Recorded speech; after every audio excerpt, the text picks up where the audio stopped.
തമ്മില് വളരെ വേറൊരു ബന്ധമുണ്ട്.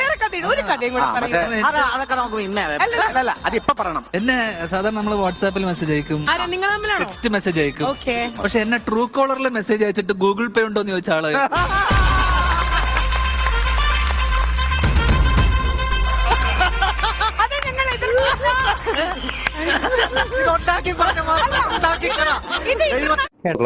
ഹലോ അണ്ണാ പറ. ഞാൻ കഴിഞ്ഞ വീഡിയോയില് നിങ്ങളാണെന്ന് പറയാതെ പറഞ്ഞു. നമ്മളെ സുധീര് കൊറേ മുന്നോട് പറഞ്ഞത് എനിക്ക് ഓർമ്മയുണ്ട്. അതെ. ഞാൻ പിന്നെ അത് കാര്യമായിട്ട് എവിടെയും പറയാതിരിക്കായിരുന്നു. പക്ഷെ ഇവര് ഈ സ്തുതി പൂജയാണെന്നൊക്കെ പറഞ്ഞപ്പോഴത്തേക്ക്, കാരണം സ്തുതി ആണല്ലോ ഇവര് പൈസ മേടിച്ചു. ഓക്കെ, അതെ അതെ അതെ അതെ അതെ. അണ്ണാ ഇവള് എന്റെ അടുത്ത് പൈസ ചോദിച്ചിട്ടുണ്ട്. 1 ദിവസമല്ല, 2 ദിവസമല്ല, 3 ദിവസമല്ല, ഞാൻ കൊടുത്തിട്ടും ഉണ്ട്. ശരിയാണോ? അതെ അതെ. അന്ന് കൊടുത്തതിന് തെളിവെന്ന് വെച്ച് കഴിഞ്ഞാ അന്ന് നമ്മള് മറ്റേ ഗൂഗിൾ പേയിലൊക്കെ തപ്പി നോക്കണം. ഇനി നിങ്ങൾ ആദ്യമേ കേട്ട വോയിസ് എന്ന് പറയുന്നത് ധ്യാൻ ശ്രീനിവാസൻ്റെ ആണ്. സ്റ്റാർ മാജിക് എന്ന് പറയുന്ന ഷോയിൽ വന്ന സമയത്ത് സുധിയെ പറ്റി ചോദിച്ച സമയത്ത് സുധിയെ പറ്റി പറയുന്ന ഒരു കാര്യമാണ്, തമാശയ്ക്ക് പറഞ്ഞതാണ് എന്നാണ് ആ സമയത്തൊക്കെ. ഇപ്പം വോയിസ് കേട്ടാൽ നിങ്ങൾക്ക് ആ ഒരു സമയത്ത് പറഞ്ഞ കാര്യം. പക്ഷേ എന്നിരുന്നാൽ പോലും ഈ ഇപ്പോൾ ലേറ്റസ്റ്റ് ആയിട്ട് വന്നുകൊണ്ടിരിക്കുന്ന കുറേയധികം കാര്യങ്ങളുണ്ട്. സുധി ജീവനോടിരുന്ന സമയത്ത് കുറേയധികം പേരെടുത്ത് പൈസ ചോദിക്കും, പിന്നെ തിരിച്ചു കൊടുക്കാതിരിക്കും. അങ്ങനത്തുള്ള കാര്യങ്ങൾ ഓരോ ദിവസങ്ങളായിട്ട് ഓരോരുത്തരായിട്ട് പറഞ്ഞുകൊണ്ടിരിക്കുകയാണ്.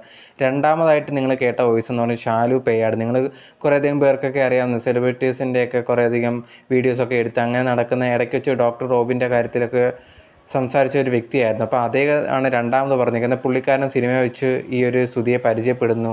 കുറച്ച് ആ ഒരു സമയത്തുള്ള പരിചയം മാത്രമേ ഉള്ളൂ. അതിനുശേഷം ഒരു ദിവസം ഇതേ കണക്ക് വിളിച്ച് സംസാരിച്ചിട്ട് പൈസ ഉണ്ടോ എന്ന് ചോദിച്ചു. അത് കണക്ക് രേണുവിൻ്റെ അടുത്ത് കൊടുക്കാം. രേണു ഇതേ കണക്ക് തൻ്റെ അടുത്ത് സംസാരിച്ചെന്നും പൈസ വേണമെന്ന് ആവശ്യപ്പെട്ടെന്നും ഇതേ കണക്ക് ബുദ്ധിമുട്ടിലാണ് എന്ന് പറഞ്ഞെന്നും, അങ്ങനെ ഈ ഒരു ശാലു ഉണ്ടെങ്കിൽ ഇവരുടെ അക്കൗണ്ടിലേക്ക് പൈസ ഇട്ട് കൊടുത്തു എന്നുള്ളൊരു കാര്യമാണ് പുള്ളിക്കാരനും ഇതേ കണക്ക് ഇപ്പോൾ പറഞ്ഞേക്കുന്നത്.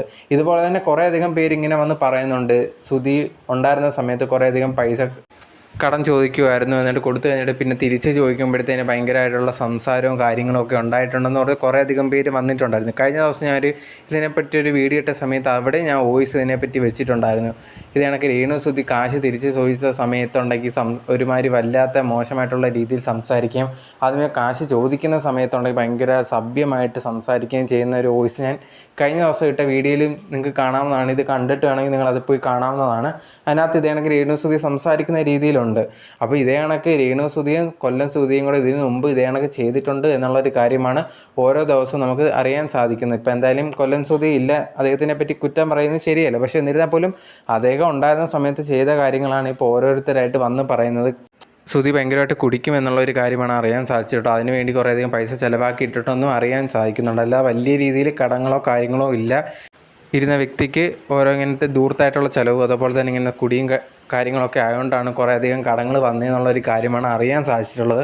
അതിന് എൻ്റെ പേരിൽ കുറേയധികം പേരെടുത്ത് നിന്ന് കടം വാങ്ങിച്ചിട്ടുണ്ട്, പക്ഷേ തിരിച്ചു കൊടുക്കാതെ ഇരുന്നിട്ടുണ്ട് എന്നുള്ള കാര്യമാണ് അറിയാൻ സാധിച്ചിട്ടുള്ളത്. എന്തായാലും ഇതിനൊക്കെ മറുപടിയായിട്ട് ഇതുവരെ രേണു സുധി ഒന്നും വന്നിട്ടില്ല. ചിലപ്പം അടുത്ത ഒരു വീഡിയോ ഇതിനെപ്പറ്റി ഇട്ടേക്കാം.